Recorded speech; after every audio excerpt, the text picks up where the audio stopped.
A few moments later.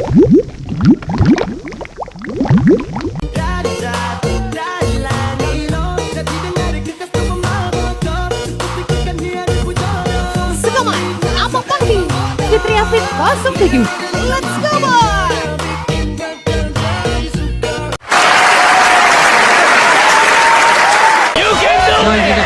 Assalamualaikum warahmatullahi wabarakatuh. Waalaikumsalam warahmatullahi wabarakatuh. Selamat siang Kak Gina. Perkenalkan, nama saya Widya Rahmatunaja dari rekan saya Shalumita. Saya ingin interview Kakak dari tugas Pak Rizal tentang penggunaan AI.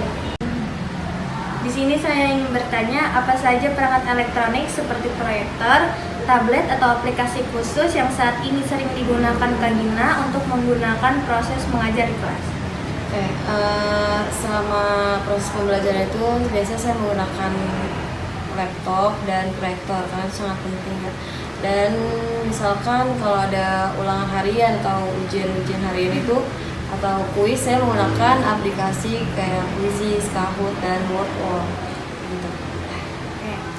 Apakah Kak Gina sudah mulai menggunakan alat atau aplikasi berbasis kecerdasan seperti AI dalam membantu pembelajaran, misalnya untuk membuat materi evaluasi atau memberikan umpan balik? Jika iya, apa contohnya? Saya sudah menggunakan AI itu pas awal tahun ajaran baru ini dalam proses pembelajaran, karena menurut saya itu sangat memudahkan dan belajar itu lebih bervariatif gitu. Jadi kelas nggak bosan gitu. Anak-anak kan nggak cuma pengen kalau misalkan dengerin guru ceramah aja kan itu bosen ya. Jadi saya menggunakan AI. Contohnya saya suka membuat modul pembelajaran, perangkat pembelajaran dari AI. Contoh itu kayak misalkan pakai ChatGPT. Itu biasanya suka saya cari kayak misalkan soal-soal buat ulangan di situ. Terus ada Gemini sama Canva. Itu juga saya gunakan. Menurut Kak Gina, apa manfaat terbesar yang dirasakan siswa dan guru dengan kedepannya teknologi dan AI dalam pembelajaran? Menurut saya manfaatnya sangat besar ya, dampaknya sangat positif untuk proses pembelajaran karena sangat memudahkan guru dan murid. Jadi murid bisa lebih kreatif dan inovatif dalam pembelajarannya. Guru juga jadi lebih mudah gitu memberikan bahan ajar kepada murid. Apa tantangan utama yang dihadapi sekolah atau Kak Gina sendiri dalam memaksimalkan penggunaan teknologi AI untuk mengajar?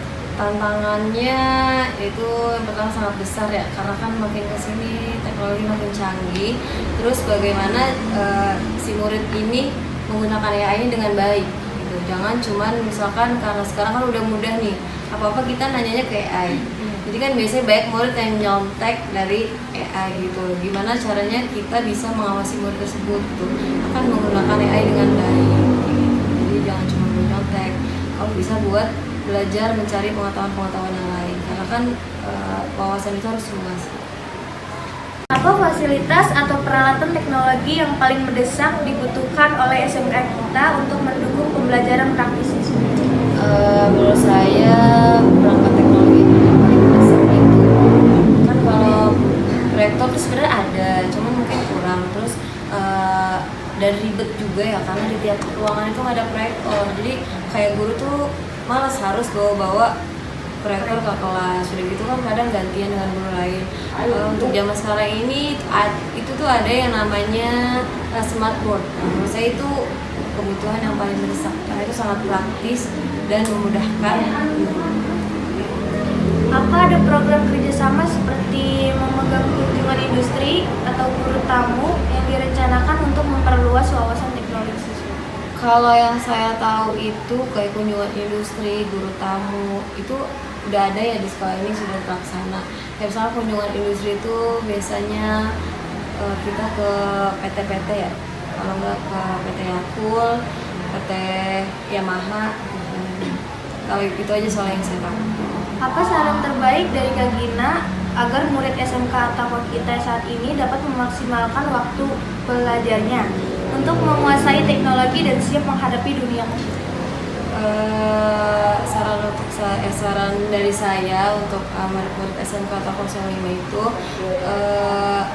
belajarnya lebih baik lagi, diluruskan niatnya.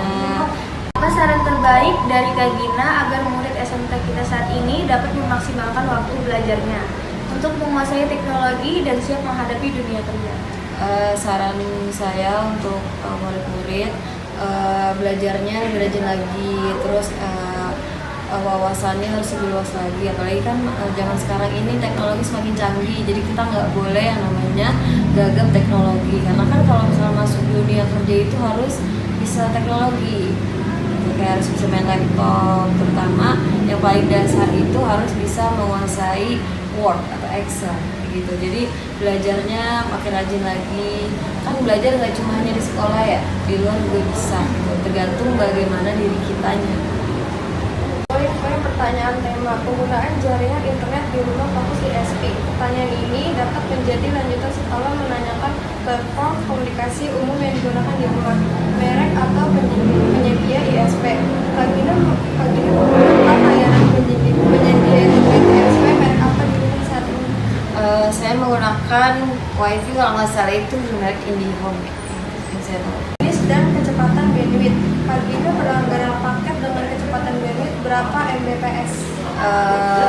Setahu saya itu saya menggunakan 150 Mbps dan itu sangat worth it. Stabilitas dan latensi. Bagaimana tingkat stabilitas koneksi dan latensi yang Kak Gina rasakan terutama saat menggunakan aplikasi yang membutuhkan real time seperti video atau upload data besar? Sejauh ini kalau misalkan saya ngupload video, misalkan artikel-artikel atau video-video atau aplikasi, itu aman-aman aja sih, lancar-lancar aja sesuai dengan kecepatan FPS. Kelebihan dan flow formula. Secara teknis dan non-teknis, apa kelebihan utama dari ISP tersebut dan apakah biayanya PowerPoint sebanding dengan layanan flow formula yang diberikan?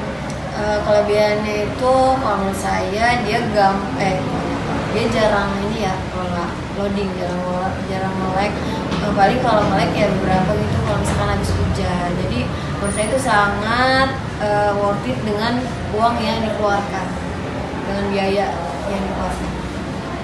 Kekurangan dan troubleshooting. Apa kendala teknis kekurangan yang paling sering Kak Gina temui dan bagaimana prosedur troubleshooting atau layanan pelanggan dan ISP tersebut? Ya itu paling kalau misalkan lagi nge-lag gitu, saya langsung menghubungi teknisinya dan beberapa menit kemudian udah normal lagi. Sekian dari saya. Terima kasih atas wawancaranya. Assalamualaikum warahmatullahi wabarakatuh. Waalaikumsalam warahmatullahi wabarakatuh.